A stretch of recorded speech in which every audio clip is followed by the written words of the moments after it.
Are you a real estate investor looking to elevate your income, freedom, and lifestyle? If so, optimize your daily performance by downloading our free guide, Raising the Bar, 5 Steps to Elevate Your Habits at elevatepod.com. In this guide, created by yours truly, you'll learn why you do what you do, how to easily institute cues in your environment to trigger desired behavior, directly applicable steps to create a fulfilling future, and much more. Get your free copy now at elevatepod.com and kickstart your new habits today. Your future self will thank you.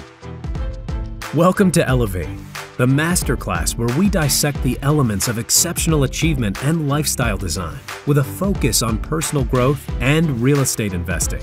Now, here's your host, Tyler Chesser. Elevate Nation, welcome back. This is Tyler Chesser. I'm so thankful to have you here, and I am blessed and grateful to be sitting with the friendly, the accomplished, and the amazing Ken Silvestri today. If you are in real estate in and around Kentucky, you know about Ken Silvestri. If you're not, maybe you invest in Kentucky or in this region, and you might know, you may have heard of Ken Silvestri, and today you're going to learn about his story.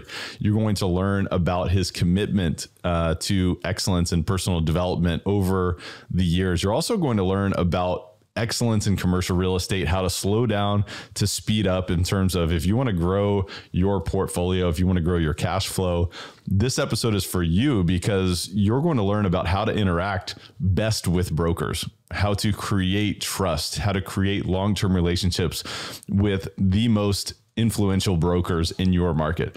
So this is a super valuable episode. I hope you enjoy it, and I'm so excited to share this with you. Elevate Podcast is all about mindset, mind expansion, and personal development for high-performing real estate investors. I'm your host, Tyler Chesser, and I'm a professional real estate investor and high-performance coach. It is my job to decode the stories, habits, and multifaceted expertise of world-class investors and other experts to help you elevate your performance and lifestyle. Are you ready to take it to another level? It is time. Let's raise the bar today. And we're going to do that. We are going to raise the bar, but I just want to thank you so much from the bottom of my heart for being here. Thank you so much for listening to Elevate Podcast. It means the world to me. It means the world to our team. We're going to continue to pour into you. I want to invite you to give us a rating, review, and subscribe or follow Elevate Podcast on wherever it is that you listen to podcasts or watch podcasts.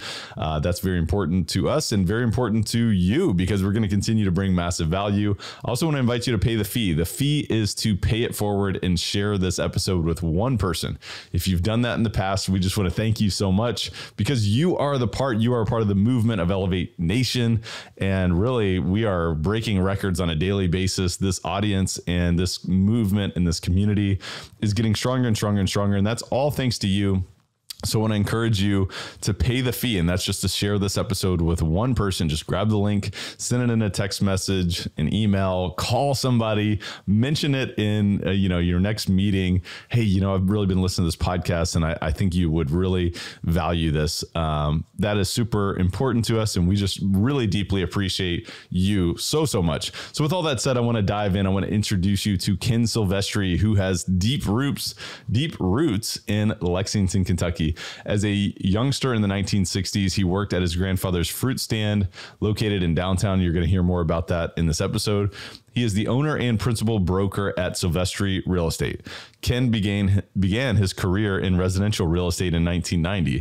By 1994, he was recognized as one of the top producing agents in the United States at RE/MAX International. You're also going to hear about how he did that and what that looked like. In 2000, he transitioned to apartment community brokerage. I promise I will be able to spit it out today. Don't worry. It's a little bit of a struggle right now. And that is now his team's specialty, which is apartment community brokerage. Their tagline is Single Focus-Multifamily. The team has brokered over 8,000 apartment units in Lexington with a total lifetime sales near $1 billion. He and his wife, Tammy, of 37 years, own apartments in Lexington and have their offices in Goodwin Square. Ken is a board member of the Fayette Alliance. Ken is also an avid hiker and photographer, capturing landscapes from Patagonia to New Zealand. So without further ado, please enjoy this awesome conversation with Ken Silvestri. Ken Silvestri, finally, welcome to Elevate, my friend. How are you? Fantastic. Thank you for having me. How are you?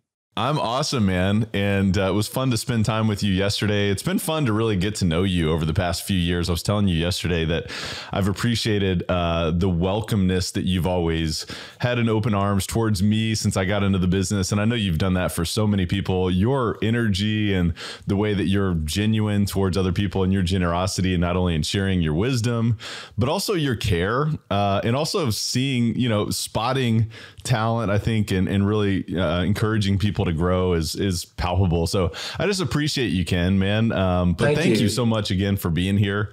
I'm excited to introduce you to Elevate Nation. What do you think about that? I'm ready. And thank you for the kind words, because you're an exceptional person and I'm honored to be on your podcast. Well, thank you so much, Ken. And one of the things that I love to ask my guests is to really describe themselves in the way that other people that know them best would describe them. And I think that this is a great way for folks to kind of get to know people a little bit deeper. But if I were to ask you that, Ken, what would you say about that? Yeah, so we were on a walk out in the cold, and I asked my wife, who we've been together for 40 years now, married 37. And I said, hey, he's going to ask me this question. I said, so you know me better than anyone. So who am I? And she said, well, I would say you're a very generous and a courageous pit bull. And so she says, because, once you make up your mind to do something, she says, it is just all over. And she'll often tell people, when we'll go traveling, she'll say, I'm just hanging on for dear life. God bless Tammy, right? Yeah. So, boy, to be beautifully married and to have, to have that person that is, knows you better than anyone and still forgives you and is sort of that, that authentic spouse is one of the greatest things. So yeah, I am a pit bull, but I'm also an Eagle Scout at age 16. So I try to really live by the Scout laws: trustworthy, loyal, helpful, friendly, courteous, kind, obedient, cheerful, thrifty, brave, clean, and reverent. And so when you're an Eagle Scout, that's who you are every day. And the most important one of that, I think, is really trustworthy. That's always been sort of the shining light that I just want to be trusted by people. And that means that I'm just always looking to do the right thing, even if it's not the best for, making the sale, but just always the right thing. So that's the best way I can sum up how my wife would see me. I think it's really cool. And you think about somebody that's known you deeply for 40 years and describing you in that capacity, which is a pretty dynamic way to describe somebody. And I think about that generous and courageous pit bull. I would actually be curious. I mean, if you were to go deeper, what exactly is a pit bull and why is that a part of how you would be described? Well, so it's interesting that when you're an entrepreneur, that you sort of have to sell yourself first, right? So I'll come up with this idea that, I'm going to stretch here just a little bit and say, I'm going to call 10 people today that all own 200 apartments or more. And I'm not really going to try to sell them anything. I just want to get them on the phone, say hello. And I'll sort of talk myself into just this is the most important thing I've got to do. So, sort of that damn the torpedoes kind of thing where you say, look, just please don't get in my way. Do not jump in front of this train because I'm going to get these people on the phone. So I've been known to shut the door and, just really get, zeroed in and, sort of strong arm, okay, look, I've got to make these calls today. So, and it's that way with an idea. If I get this idea that we're going to go do this or do that, it's really hard to talk me out of it after I've made up my mind. So just total pit bull. I like that. It's just like single focus. Like when you have an idea, you're going after it with all the vigor, everything, all the energy. So I love that. But Ken, I've known you for years now. And yesterday you and I spent some time and kind of preparing for the episode. And I appreciated that. That just also kind of exhilarates me, but it also exhibits a little bit more of that pit bull mentality mentality that you have. It's like, if I'm going to do this, I'm going to do this in the best way possible. And I just really appreciate that. But share with Elevate Nation a little bit about your upbringing, your backstory, so they can get more of a background of who you really are. Yeah. So youngest of 7, and grew up on a pretty busy street. So it was a great street to have my first lemonade stand, Kool-Aid stand. And yeah, that's just one of those things. I still remember some kid driving down the sidewalk, on his bike, and I sort of like jumped in front of him and stopped him and said, "Hey, Kool-Aid, or lemonade, whatever I was selling at the time." And I sold him 25 cents worth of Kool-Aid, which made my profit for the, all my investment that I had, at age 9 or 8 or 7 or whatever that is. So then I was fortunate that I had that one super friend growing up with, and his mom was a psychologist. And oh my goodness, she was so important in our life that she was paying us to pick, dandelions for a penny a piece. And next thing you know, we're shoveling snow, mowing grass. And then we started selling newspaper subscriptions. And Tyler, I think I told you this, maybe I think I might've been making more money than my parents when I was 12 or 13, because I was just we were just knocking on doors, and it was just so fun to have that financial freedom as a kid. And I mean, I was, you're buying your own bicycles, you're buying your own clothes, because, my parents were, just middle income people. My mom was working 3 jobs. And so then about age 20, we drove out to California, and we were there at the right time and got into the cable TV business.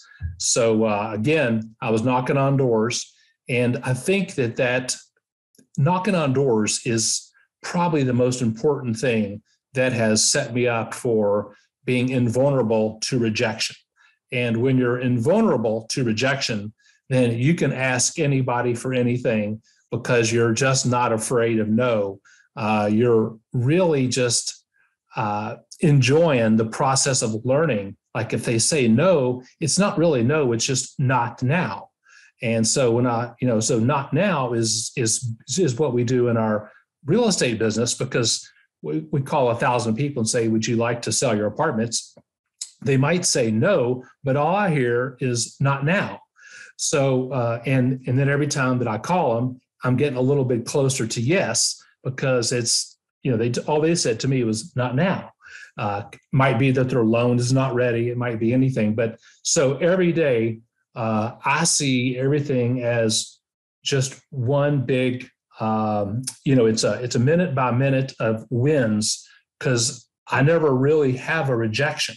I'm rejection proof. I just always see, I'm learning from people, and then I make notes, and I'm enjoying people, and so that's where we do what we do every day now. When you keep this positive attitude about you, no matter what, which I think is a clue for folks, and you're adding value to others, you're inquiring about possibilities of sales and transactions, and you're only hearing not right now, and that gives you the ability to proceed to the next call, to the next relationship, and to the next interaction. And you've done that for years and years and decades and decades. Yes. But I'm actually curious. I mean, like if you were to go back, like in thinking of like the lemonade stand and newspaper sales, knocking on doors, I mean, do you think you are a born salesperson, a born salesman, or do you think it was the repetition that created that? I'm just curious. Yeah, that's a great question, Tyler.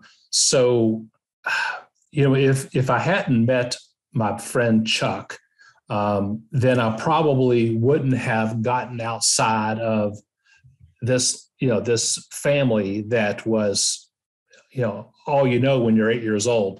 And so I think that meeting up with someone where, like the iron sharpens iron, and you're competitive, but you're competitive with this person that is making you better, just like a spouse makes you better. And they uphold you to this, this you can do it kind of person, So I think that I knew that sales was sort of like an easy, I was gifted for that.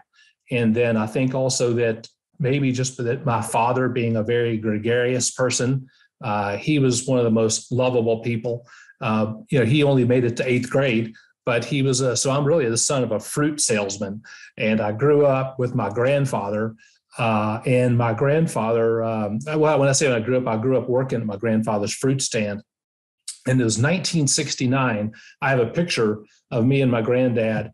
And he told me two things that I remember. He said, one, he said, Kenny, he says, in your life, he said, if you can really, really trust 5 people, just one handful, he said, people that you can trust with your life, he said, you're a very, very blessed person. And then he said, the second thing is you're going to be a great salesman someday. And here that was 1969. I was 8 years old. And it just pierced me like, because we had these, we sold fruits and apples and oranges, but we also had this flower stand, and I loved flowers. So, the ladies would come in, I would tell them about these caladiums and how to plant them. And I just sold the heck out of these plants at 8 years old. And I think that's where he was like, dang, this kid is like, he's selling these plants like, nobody's business. And he said, you're going to be a great salesman someday. And I just always appreciated that my grandfather told me that. Oh, man, we need people to encourage us at some point in our path and in our life. And it's amazing what that has blossomed into, not only in your career, but for so many of the people that you've impacted throughout your career. So that's an amazing reminder for all of us to, if you see something, if you see talent in someone else, call it out, share that with them. Absolutely. It's so powerful. Yeah. I actually was curious also about the early drive. You mentioned, financial freedom was invigorating for you as a young person. Knocking on doors and learning that craft and growing. But was that what was actually driving you to experience more of that growth? Was it the financial freedom aspect, or were you just swept up in the activity? I'm just curious. So being the youngest of 7, my brothers would buy books, but never read them. They would buy boxes full of stuff, but never sell them. Right. So, and my very oldest brother, bless his heart, he was the guy that was sort of really maybe like the book buyer. And so I would find his books sitting around that were all sorts of like how to, Think and Grow Rich. So he leaves a copy of that sitting around, and I was like, hey, this is a pretty good title. What's this all about? So I picked up the book and read it at a very young age. And the only analogy I can give you for that, Tyler, it's sort of like when you're a 10-year-old kid, if you think about this as metaphorically to a 1,000 square foot house that you are, as a young kid, when you finish Think and Grow Rich, you all of a sudden, your foundation is that of a 10,000 square foot house. And it's a 10X on your brain. And you think, oh gosh, I didn't know what I didn't know. And so, and then you just sort of continue to build from that. Then the second book was Succeed and Grow Rich Through Persuasion, which was also by Napoleon Hill. And that's the second book that I read that just blew my mind. And so from there, I realized that this was like a blueprint for, just being a little more exceptional person. And it just sort of gave you this like, okay, I don't know what's going on here, but I think this is fun. I believe this. And it sort of takes you down that road that maybe other people just didn't read that book, right? So it changes your mind. So that was a real early part, was reading the right book and having the right friend and the right grandfather. Yeah. So you get encouraged, someone spots a little bit of talent, a little bit of natural ability that then you can build on. And then the seeds of unlimited abundance and infinite intelligence were then planted within you through these amazing books. And, if anybody's listening who hasn't read Think and Grow Rich as an example, please pick it up immediately and read that book. And I know for myself, and I don't know how the experience was for you at 10 years old, but I read it probably when I was 23 years old the first time. And I'll tell you, my eyes were crossed. I was like, what is he talking about? Yeah. Was it like that for you? Oh, absolutely. You're a different person when you finish that book. You just are. And so I think once you finish it, you almost have to read it a second time because if you go from just the 10,000 square foot foundation of a house to thinking, okay, I want granite countertops too, I like that imagery. If you think about it, it's an expansion, right? Because there's no limit to what we can do, but we can continue to expand. In fact, I was just having a conversation right before this, Ken, and I believe that abundance is our birthright. And it is about uncovering the opportunity to expand. And it starts with our mind. So that's why I love these conversations. And when I think about your story, it's this continued progression, right? It's this continued progression of not only expanding your skills, expanding your mindset, your beliefs, but it's expanding into different realms of, the way that you're adding value. And you eventually got into real estate. So talk to me a little bit about that. When did you first get into real estate, and give us a sense of your trajectory there? Yeah. So let me think about how this all played out. So I was in California, and I realized my parents were getting older, and I needed to come back to Kentucky. So we drove back, and that was like 1986. How long were you in California?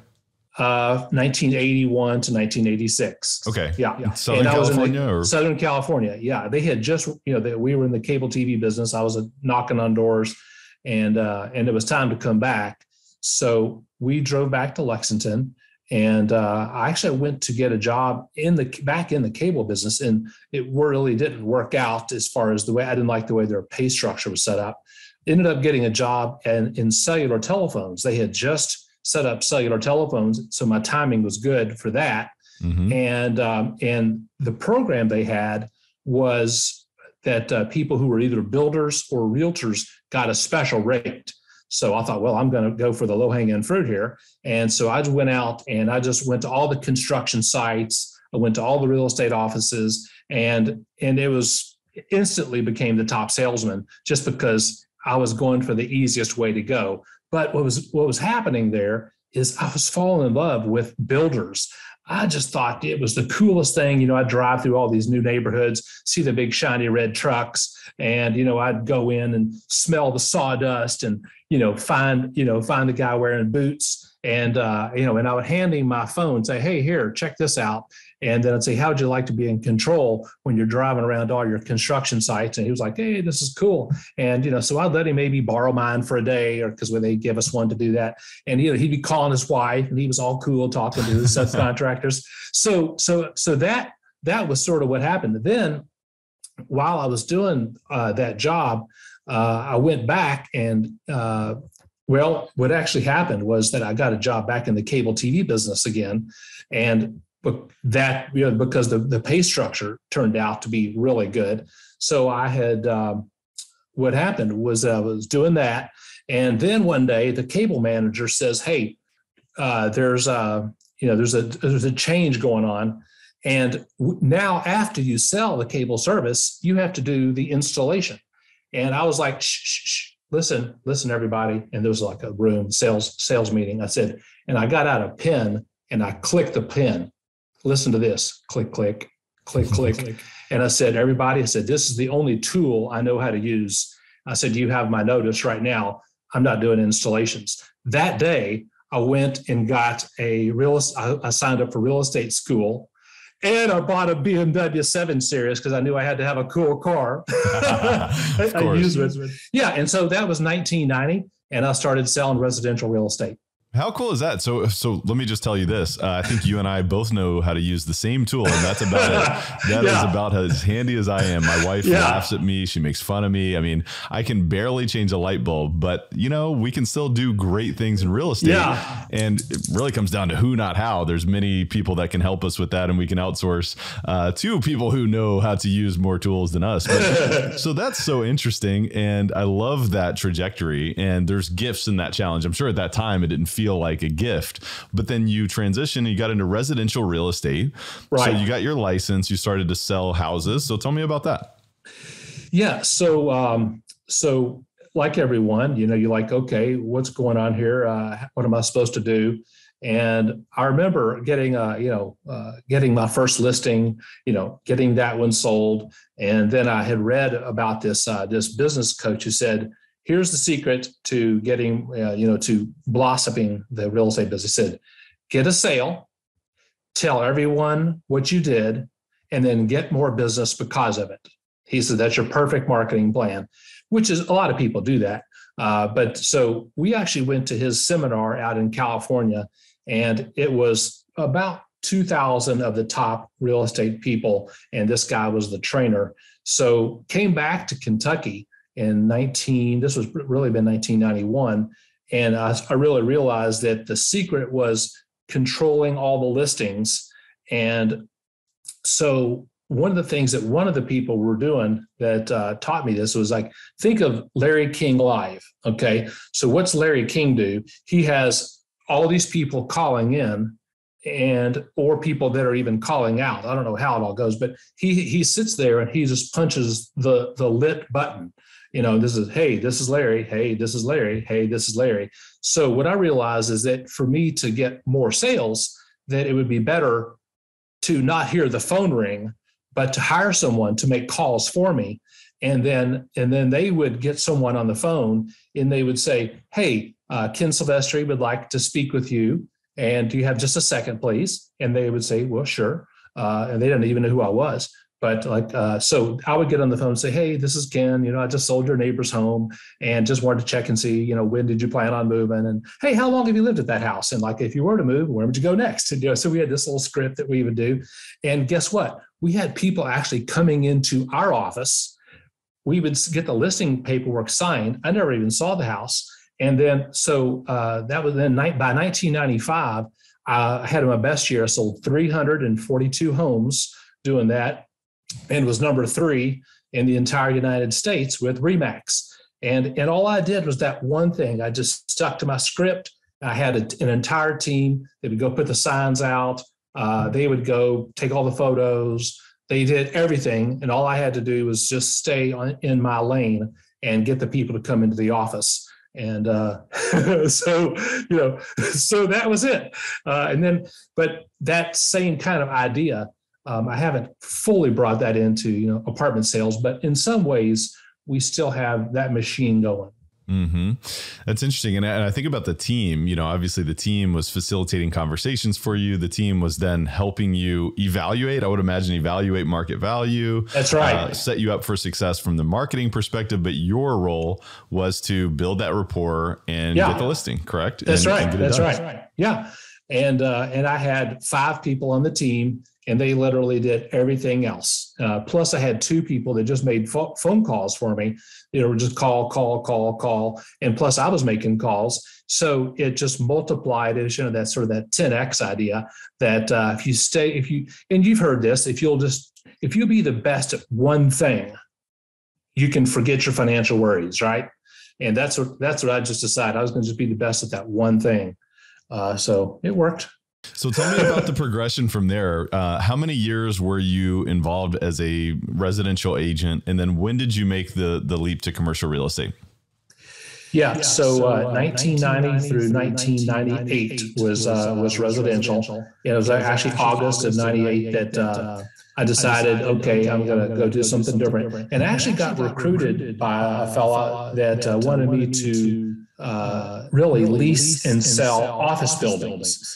He was just a guy that I went to church with. And, I was just sort of ready to move on to the next thing. And so I actually did that for about a year, just that. And then it was interesting that it was 19. Oh, yeah. And then one of the clients that we worked with, that we sold an office building to, they installed this wall. It was a movable wall. So you construct a 40,000 square foot building, and the walls are not actually fixed. They were actually on they moved around, so you could take it down and move it. And the company that did that made these was in Canada. And so there was a situation where all of a sudden they said, hey, we would like you to come to work for our company. And so I actually went to work for a Canadian company for a year, which was sort of a lot of fun.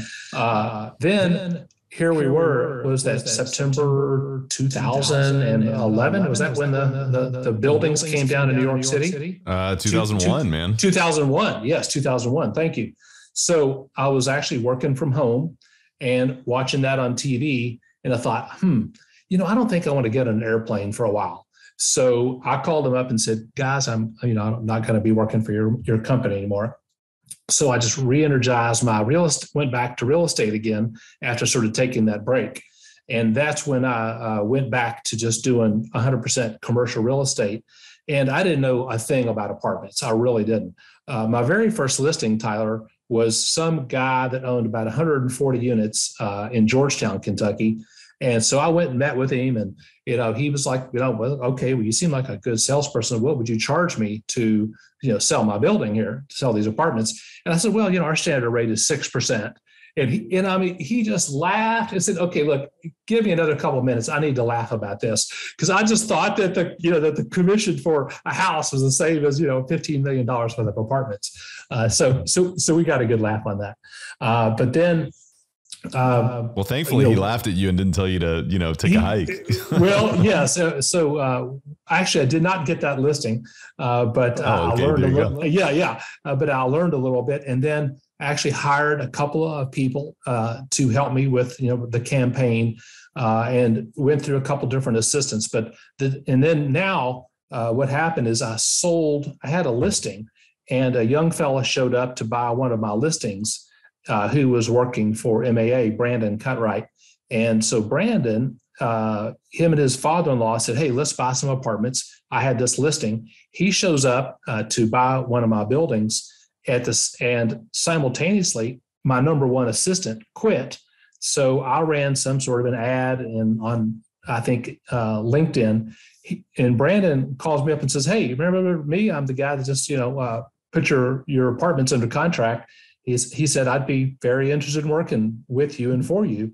And I just had that immediate, like, this is the guy. I mean, he's had the financial background. And so immediately I was like, yes. And so that was a little over 6 years ago. And that has made the biggest difference in our business, is that he is a numbers guru. And that's not necessarily been my forte, is to run Excel spreadsheets. Brandon lives in his head with Excel spreadsheets. And that's the reason that we've sold over 7,000 apartments just since Brandon has been with me, is that he was that one right hire and an exceptional human being. Yeah, no, I totally attest to that. And big shout out to Brandon. He is an amazing person. You've got a great team. And that's almost the key, in my opinion, in many ways, to your success, is surrounding yourself with people who can support you, right? And allow you to be the best at one thing. Would you agree? That's right. And then our next hire was Robert Jones. And Robert also worked with Brandon at MAA, which is one of the largest REITs in the world. And Robert brings a special talent of organization, and I describe him as our GPS. So he has brought in all of these new tools, and so it's nice to know that we actually have the same platform as the biggest companies in the world that are, name any big, top 10 apartment brokerage firm. Well, we have the same tools now that they do, and that's been really great to have all these, exceptional tools, so that when we do have a call for offers, our e-blast goes out to the same 10,000 people. And we didn't have that before Robert came on board. Frankly, I didn't even know where that list came from, but thank God we have that now. Actually, I'll tell you another thing that's important is that we have watched your career, Tyler. And I want to say this, is that we have put many deals in front of you guys.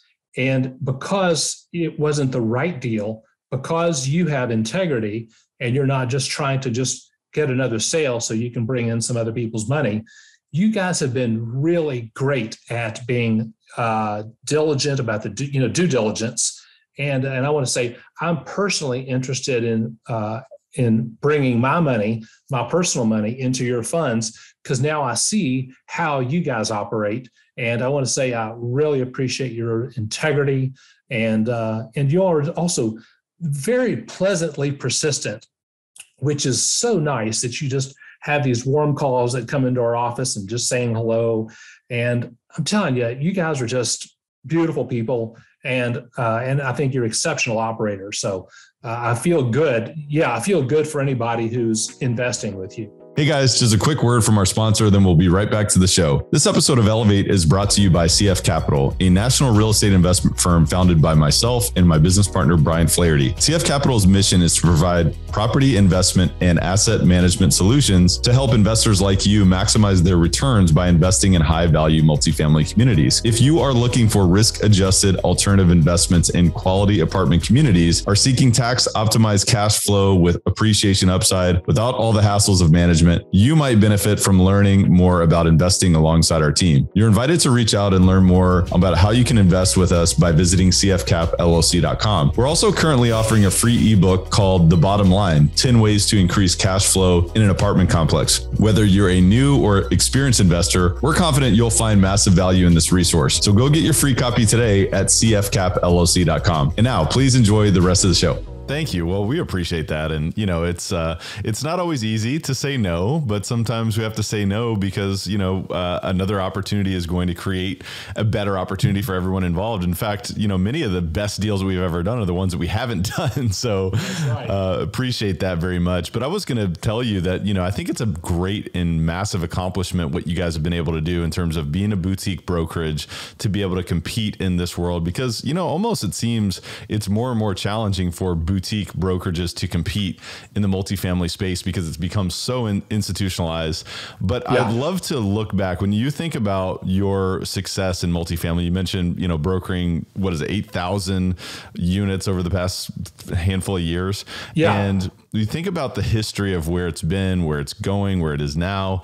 The industry has changed so much. I mean, when you got into real estate and you were doing single family residential brokerage and selling hundreds of homes per year, obviously multifamily was couldn't have been more obscure at that point in time.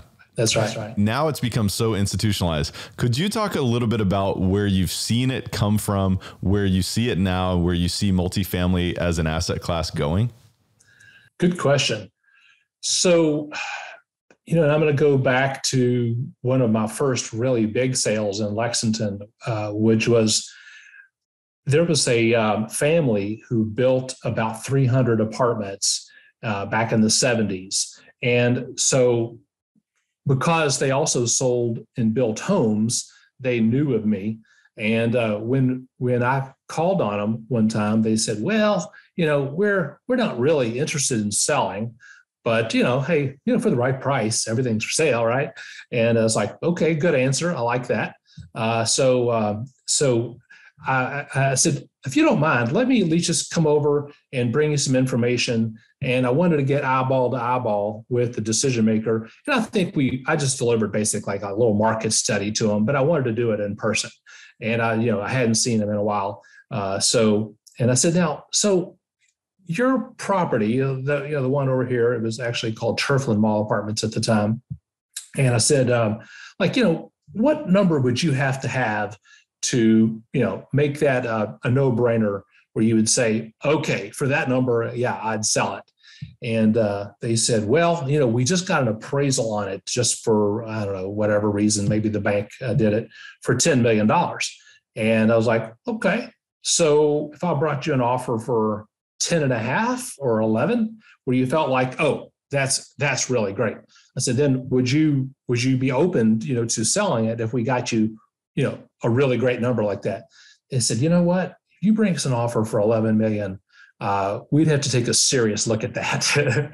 And I was like, okay, the door just opened here. So it just so happened that we had a call from a syndication company just like yours.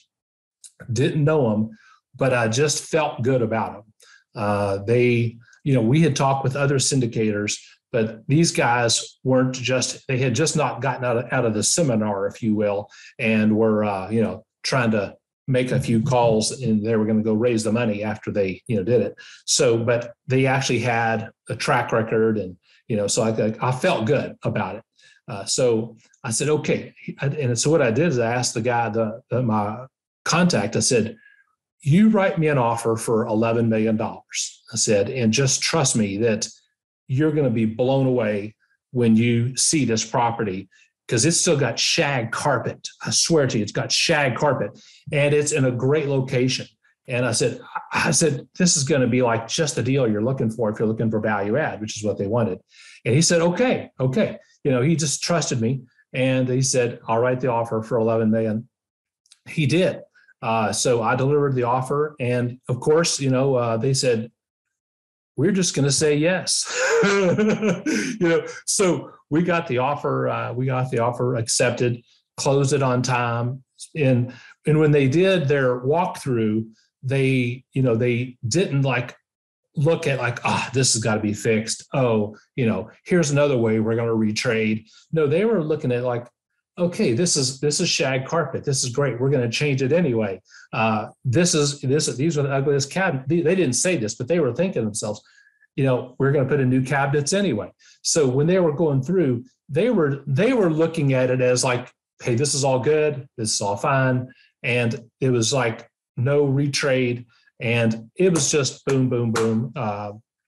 So we closed on that. When we closed, I asked the guy, I said, so am I allowed to, invest in this with you? And he said, yeah. So that's when I put in my first $50K on that. That was 7 years ago. And, they put about $30,000 a unit into this property because it needed every penny of it. But then they refinanced it they paid $35 a door. They put about 30 in it, and then they refinanced it for $105. So all of a sudden I got all my money back, which is great. And so I really learned so much by being not only, an investor in the deal, because then it was my own real money into the deal. And so I think that was very helpful back then, because I really needed to understand the expenses really to the dollar. And I really wanted to understand what are they doing with this value add?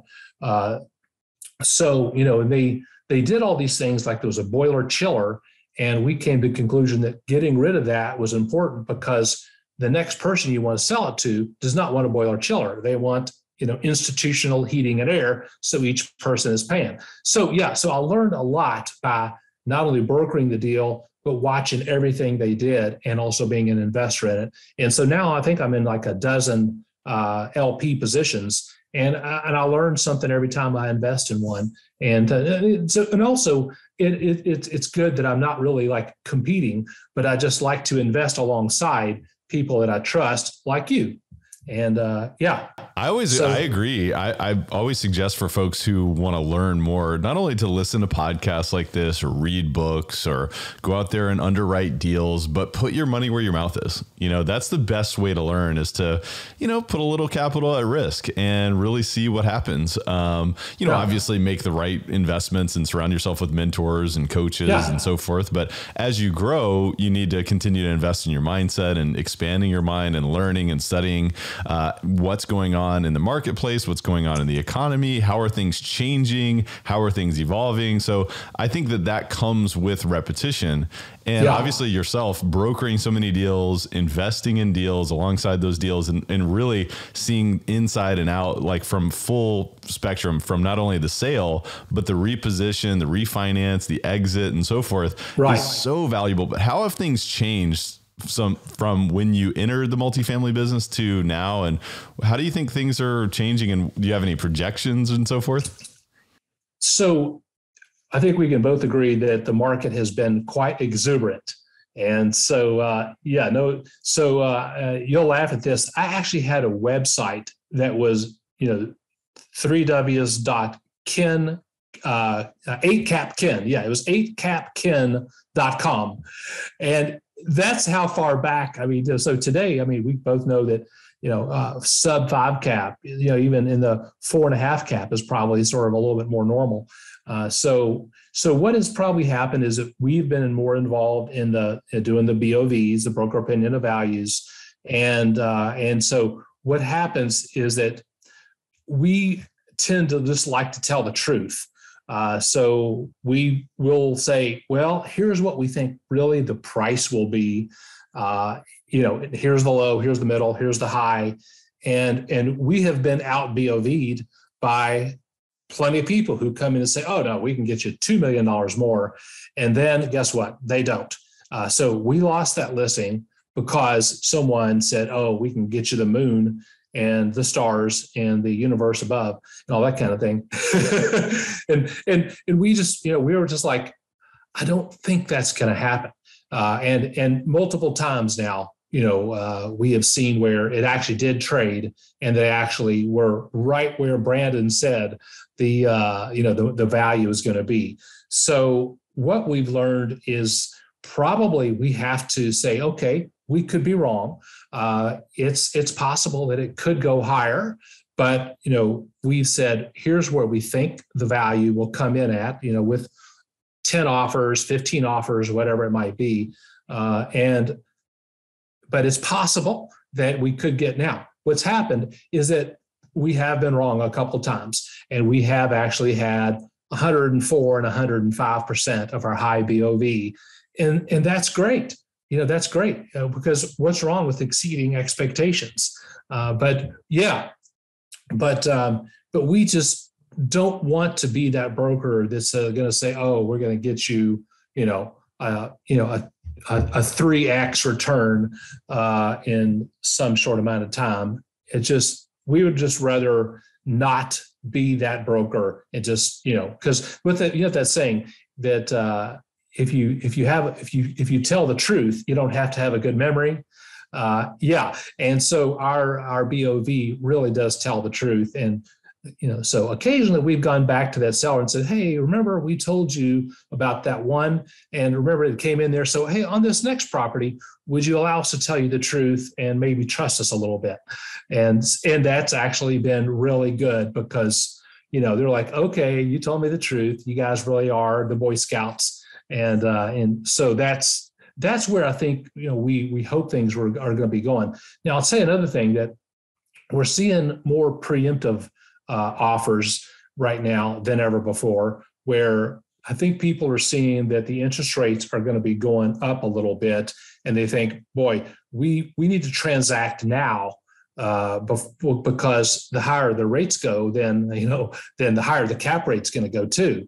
And are you seeing sellers being willing to do more preemptive transactions as well? Absolutely. So I was on a conversation yesterday with a really big firm.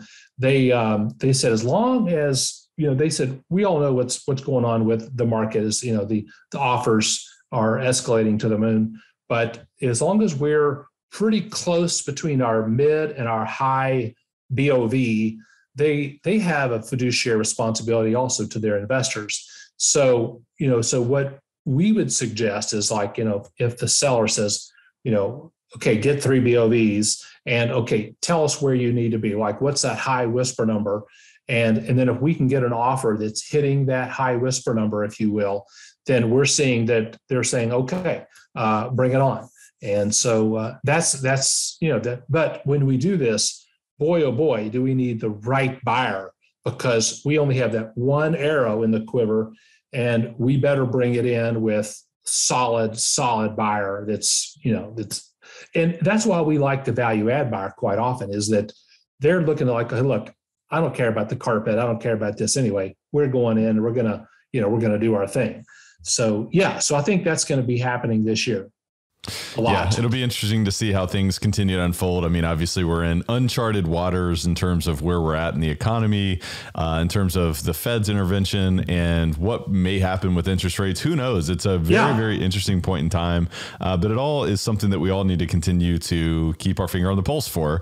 And when I think about you, Ken, I mean, obviously you've been involved in hundreds of transactions with hundreds of different investors, some that I would imagine have impressed you beyond belief, others maybe, on the other end of the spectrum. But I'd actually be curious, when I think about the mantra or the philosophy of success leaves clues, I also think about how it's typically a pattern of success. And that's one of the reasons why I love doing the podcast, is because I observe patterns, and I think the listeners can glean and see those patterns. But when you think of the most successful investors that you've had the pleasure of advising or counseling or working with, what would you say? I mean, are there any patterns that really come to mind in terms of those who have created long-term success as real estate investors?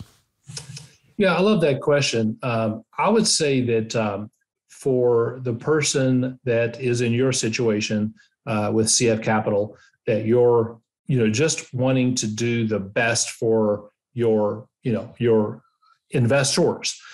So you are a fiduciary, and you have this responsibility. So when you're dealing with a broker that has, think about this. We've been doing this since 1990 in real estate, and really apartments, probably really since 2004. So we have a really, really big Rolodex. And so what happens is that, you as a broker, we have to say, look, we only have this one opportunity to maybe bring this right buyer in, and we will crash and burn if we pick the wrong buyer. So vetting out the buyer that we think has, and it's not always the one with just necessarily the most experience. It could be that you only have 3 properties, but we believe that you are organized. We believe you have your financing ready to go. We believe you have your investors ready to go. And we really believe that that person is true to wanting to close that transaction with us. So, and it's, and sometimes we've said, hey, look, this isn't the highest offer. Okay. But I'm not sure if we trust that high offer because there could be a retrade. And so what we're seeing is that sometimes maybe some hard money on a purchase and sale agreement is as another factor that's changing the game a little bit right now.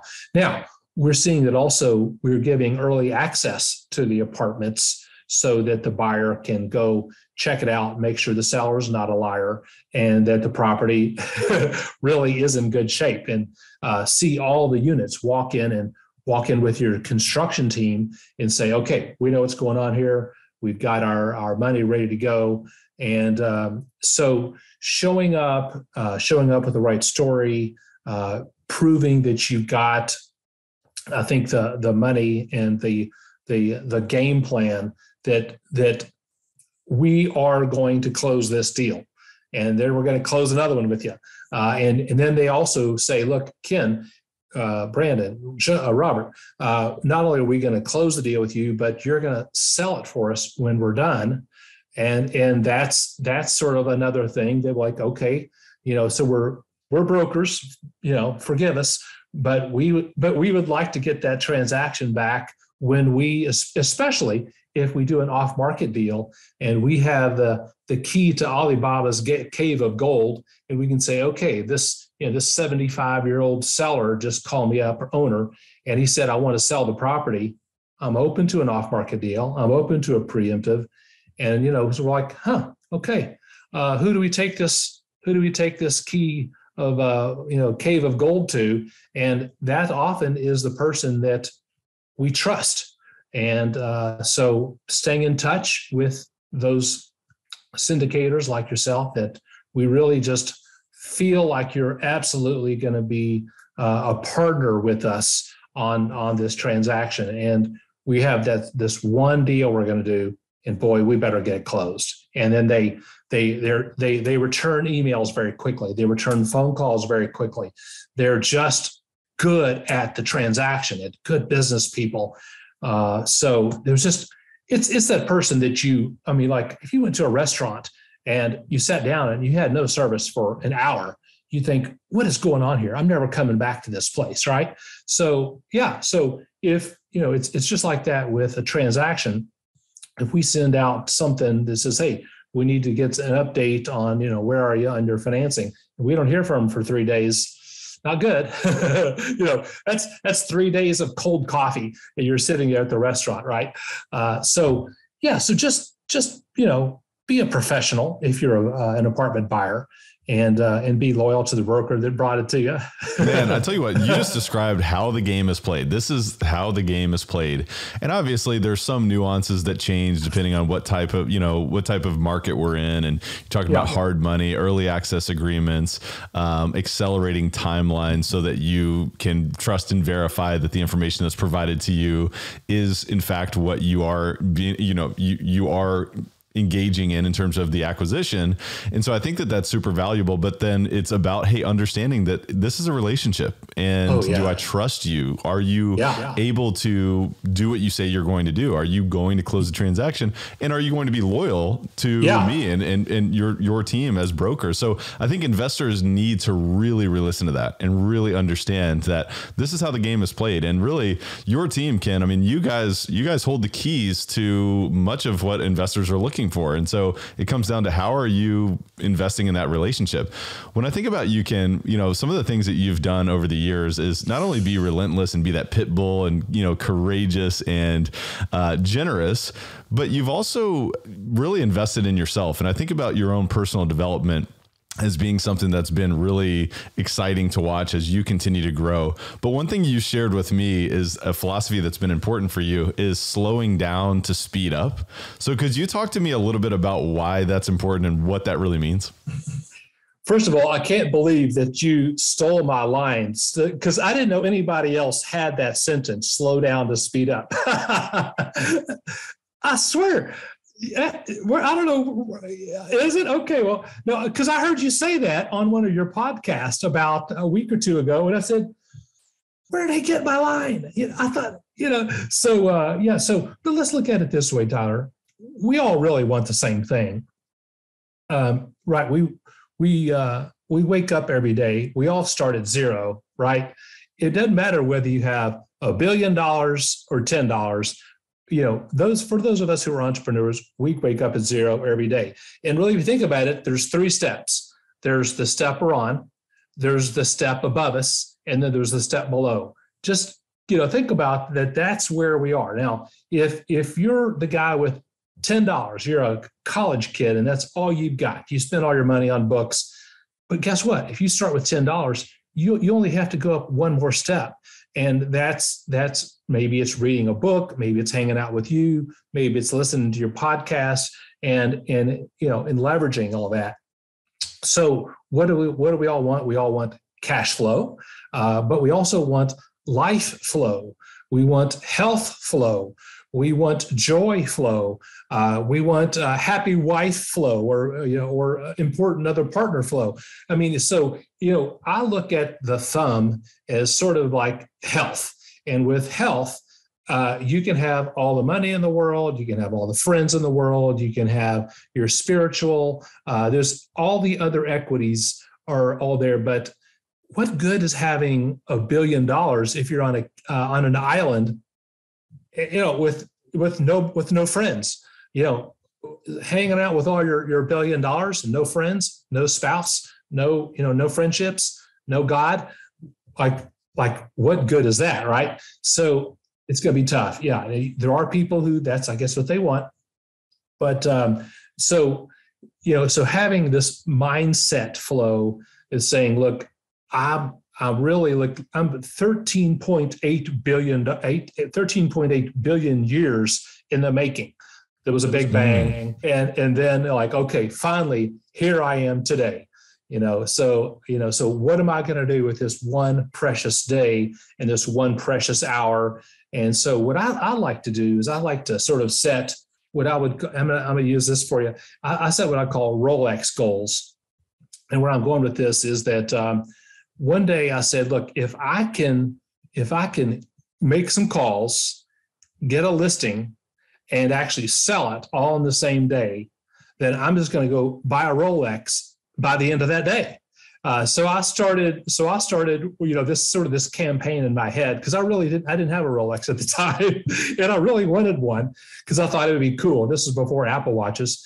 So for months and months and months, I was making all the calls, and maybe I would get the listing, but I didn't sell it that same day. So finally, I made all the calls, and I just put all the things together that I had, got it sold one day, and guess what? There's the watch. Boom! There it is. That's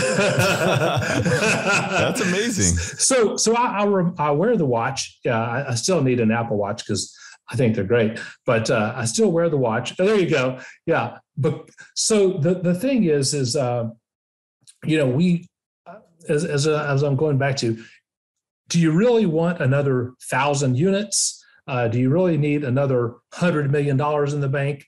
Or do you really just want to be grateful for what you have right now? And do you really want to just enjoy the moment that you're in with this other person that you're talking to right now? So it's like hour by hour, I say, look, I don't care whether I sell something really today or not so much, but will I have a positive, fun conversation with the person? Will I make a friend? Will I be a little bit closer in a relationship that maybe they will say, hey, I like working with Ken. He's fun. He's got a smart team behind him. And I really do think that he's a good Boy Scout. So I think the main thing and it sort of goes back, I forget what website I was on the other day, but it said confirm humanity. And that's where you have to, click that little box that says that you are a human being and not a computer. And it occurred to me that that's what we do all day long, every day, is that we confirm humanity, because humanity is loving people, being grateful to God for giving me this precious minute on earth that I have, and just doing the best that I can. But boy, if you don't have a good relationship with all those equities there, then recap the equities again, if you don't mind. Okay, so I have health. Yeah. You've got, I'm going to say, your love, which is your spouse. I think that's a big one. You've got your health, right? Okay. You have your God. Okay. And then for me also is learning over here. I'm a constant learner, and I'll just love your podcast. I love the brainstorming. I love like when I read the Wall Street Journal in the morning, which is sort of part of my morning habit. I mean, by the time 10 o'clock comes around, I've already had a fantastic day. I've had some Starbucks coffee. I woke up and it's like, oh my gosh, I'm so grateful. Maybe I sit in a sauna. I go for a 30-minute walk and listen to a podcast. I'm just fully alive by 10 o'clock, and it's already just an amazing day. So, but look what I did is I worked on my health a little bit. I went for a walk. I kissed my wife and I told her I loved her. And then, I'm learning something. And plus, I'm doing all the things that add to the rest of my day all by 10 o'clock in the morning. Well, I totally agree. And I think the philosophy of slow down to speed up is honestly the key in commercial real estate. Because it's not about, hey, hounding someone and pounding them and, just showing them how just insufferably relentless you are. I mean, certainly there's a time and place to be relentless and persistent and all those things, but it's a huge balance because this is a long-term relationship business. It's a long-term game. And I feel like, we're not just talking about success in commercial real estate investing. We're talking about life fulfillment, enjoyment, right? Because that's why we do what we do. It's not just to create more cash flow. It's to create a life. That's right. And I probably got off track just a little bit with answering your question, but what you said is, there was a time when I had to do 30 contacts in a day. And I judged my day by like, okay, did I get that contact? Did I get an appointment? But slowing down to speed up is different. And so now it would be, did I find out more about Tyler's twin children? Did I find out if his wife is okay? Did I find out where he likes to go on a vacation? And did we talk about that amazing pizza that we had in Cinque Terre, or that kind of thing? So, when you find out that the other people are, have so much in common with you, that we just love our people and we love going on these trips. And I love photography. So I want to know, what are your hobbies? Like, what book did you just read? And when you're slowing down and you're spending time in a relationship, that's gold, but hopefully you have, you probably know that this person owns 20 apartment communities and maybe their loan is coming up in 6 months. Sure, that. I mean, we're not, as Zig Ziglar would say, we're not professional visitors. Yeah. And you mentioned Zig Ziglar. I want to, before we get to our rapid fire section of the podcast, I wanted you to tell the story about how you met Zig Ziglar and went to his house. Yeah. Share with us that. And by the way, I'll just mention too, that obviously Ken, before we were before we were talking today, you were talking about your health coach. You were talking about, the way that you're investing in your own longevity. And I just think about this commitment to personal development. That's also a key. I mean, that's slowing down to speed up. But tell me the story about Zig and meeting him and that opportunity. Yeah, well, I'm just guessing anybody over 30 that's on this call probably has heard of Zig Ziglar. And being that I just celebrated my birthday, 61, just a couple of days ago, thank you. So I grew up listening to his cassette tapes and reading his books.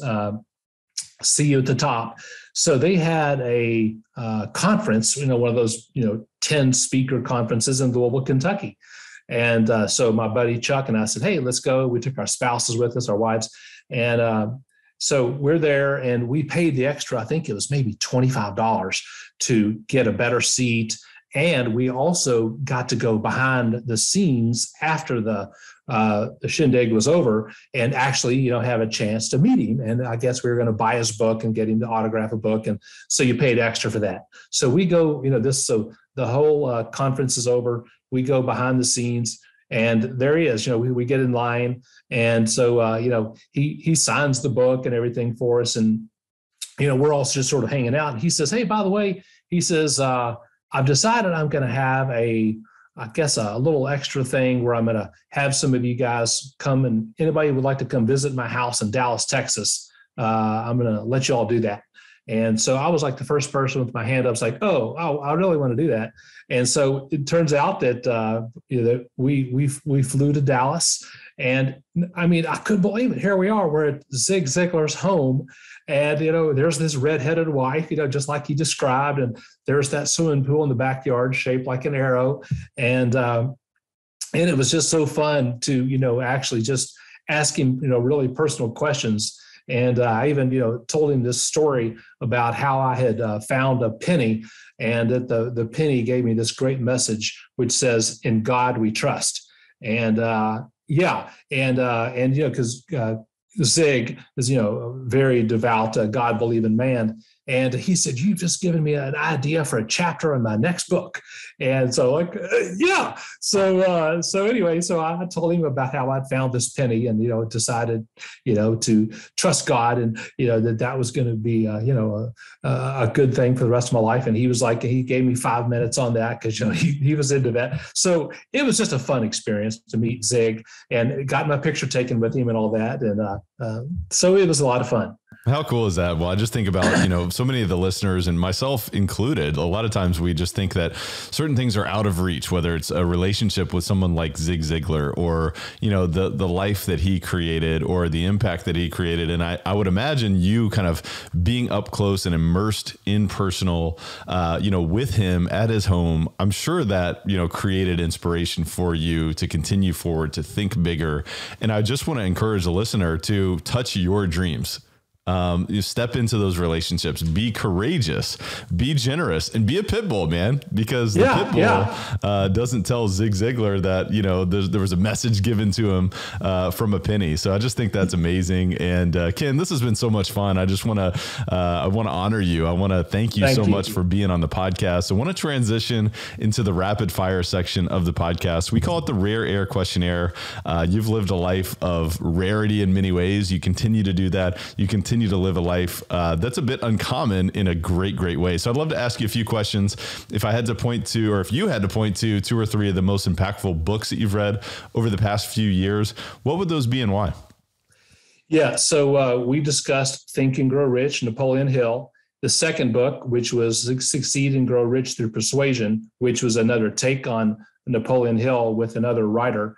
And then we talked about this yesterday, which is that the one from Dale Carnegie, How to Win Friends and Influence People. So, the first 2 books give you an amazing amount of business sense, right? And just, the content in there is hard to believe.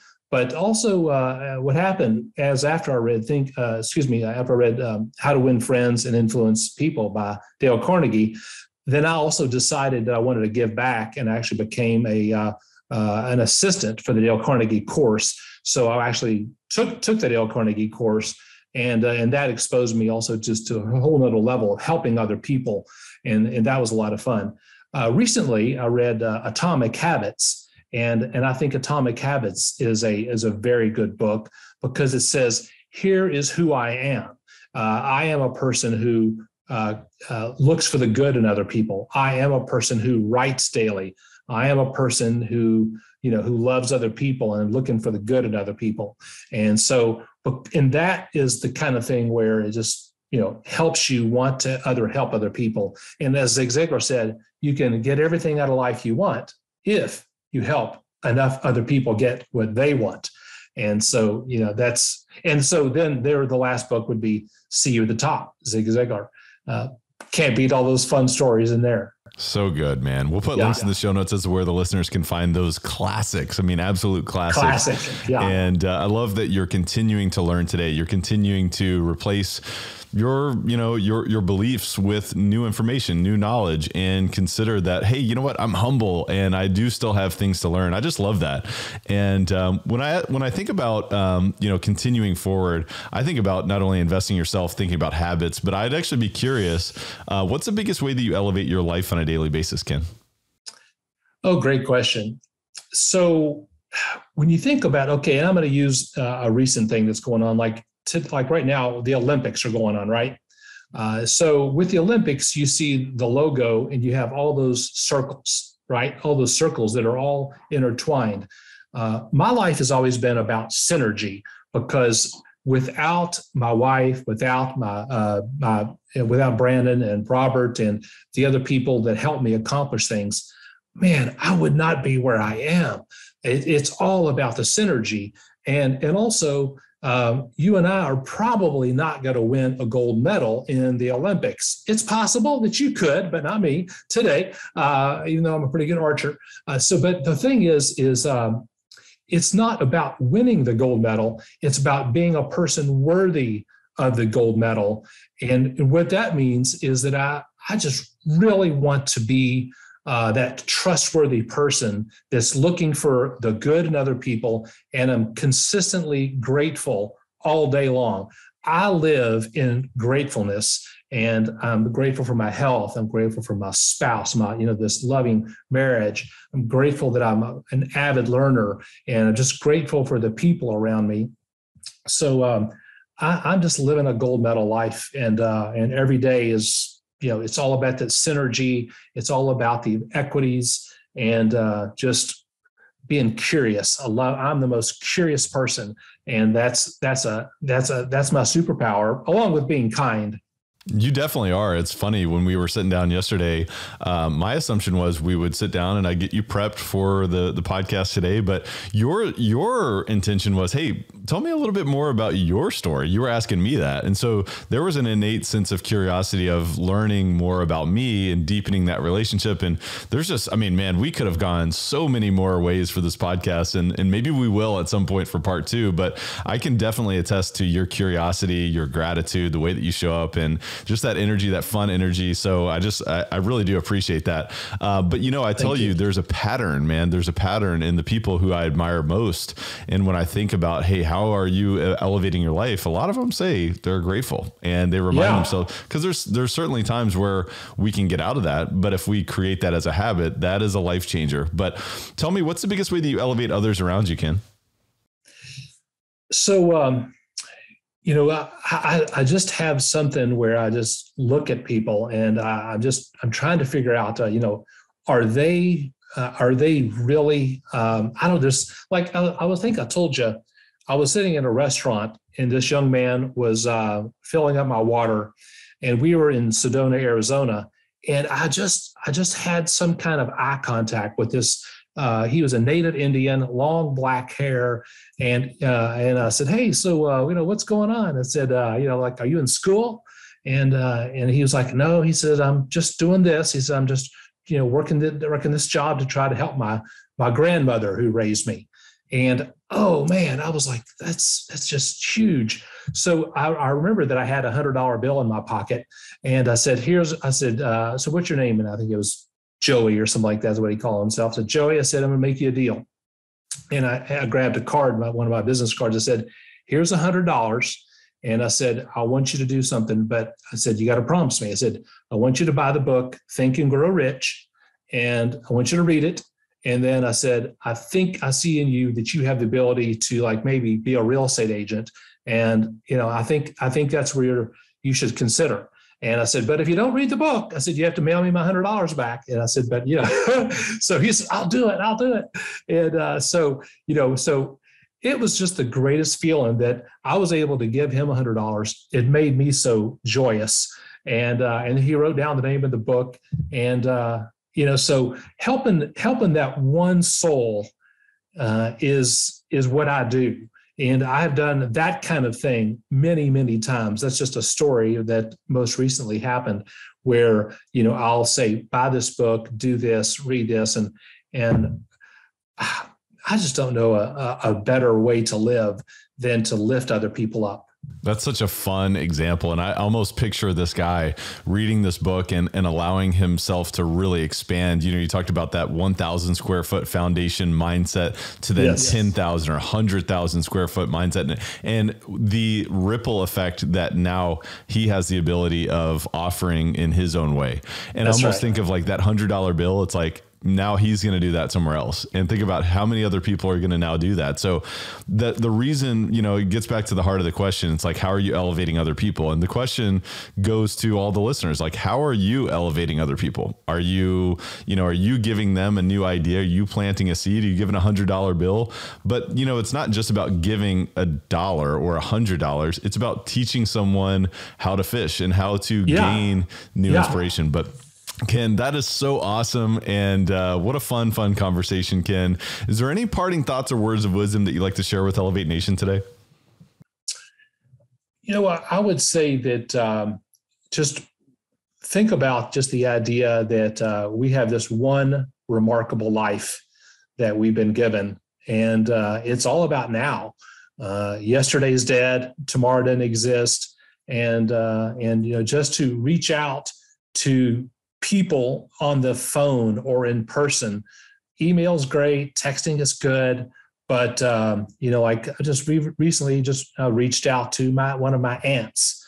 Reached out to one of my best friends, the lady that I told you about that had us picking dandelions. I go visit her in a nursing home, and so to be so. This one precious life that we have, if I was that person in a nursing home, wouldn't I want somebody to come visit me? So, just the golden rule, do unto others as you want them to do unto you. Just try to just live that remarkable life that you have and you've been given. It's not always just about the next deal. It's about living right now.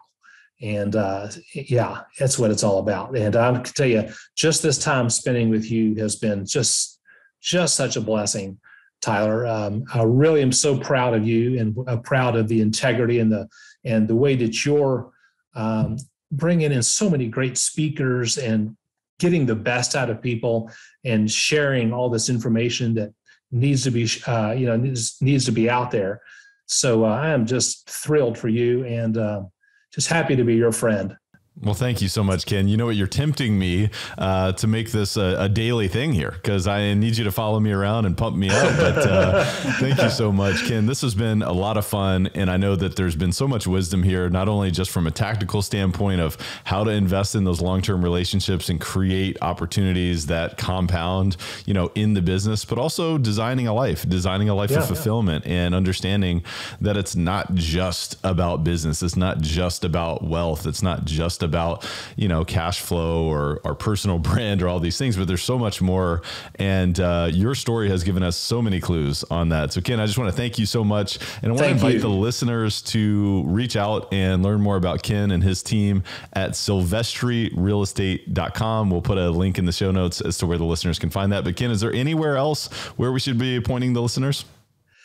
I think that'll do it because that has our phone number and email and a little information about us. So and a lot of people think just because I'm built like Sylvester Stallone that the spelling is SYL, but it's actually SILVESTRI. There we That's go. in your show notes, of course. But I just want to say it's been an exceptional time spending with you. And so thank you very much, Tyler. Thanks again, Ken. We'll see you next time, my friend. Okay, goodbye. Elevate Nation, what a fun conversation with the genuine, the nice, and accomplished Ken Silvestri. I just want to encourage you, if you have not done so already, to jot down your top distinctions. What are the number 1, 2, or 3 takeaways that you got from this episode? Whether it's tactical in terms of building your pipeline, your opportunities, the way that you interact with brokers, or the way that you're investing in deals, the way that you're slowing down to speed up, or maybe there's some tactics or tips that you have taken from this episode in terms of expanding the balance that you have in your life, whether it's from your health, whether it's from, investing in your own primary relationship, whether it's, investing in your spirituality or your religion. I mean, what is it that you got from this episode? Because I think there's so much there. And I just appreciate the example that Ken has set in his life in terms of humility, but also being tenacious and towing the line of, going after it and doing whatever it takes to be persistent, but also slowing down. And I just think that there's such a huge clue there. And there's so many clues in the example in the life that Ken has set. So what are you learning from this today? Because it's unique for all of us. I want to encourage you to have a discussion with someone else, discuss this with a friend, share this episode with a friend, of course, but we really learn so much more when we have discourse. We also learn twice as much when we listen again. So I want to encourage you to listen to this episode again. And of course, ultimately, the most important part is to make a plan to take massive action. So when you think about those takeaways and you think about those distinctions, it's only potential power. The real power comes into taking action. You may consider, hey, you know what, over the next 90 days, maybe over the next 6 months, or maybe it's by the next, by the end of the month, I'm going to do X, I'm going to do Y. I'm going to research this, or I'm going to accomplish this. And so these are things that we can do to allow a time invested in a podcast like this to change our life. And so I want to encourage you to put something on the calendar, make a commitment to take massive action. Until next time, Elevate Nation, thank you so much for tuning in. We truly, truly appreciate it. Until next time, Elevate Nation, thank you so much, and we will see you then. Thank you for listening to Elevate. If you enjoyed this episode, be sure to rate, review, subscribe, and pay it forward by sharing with a friend. Most importantly, take this opportunity to elevate your results by taking immediate action on what you learned. For more, visit elevatepod.com.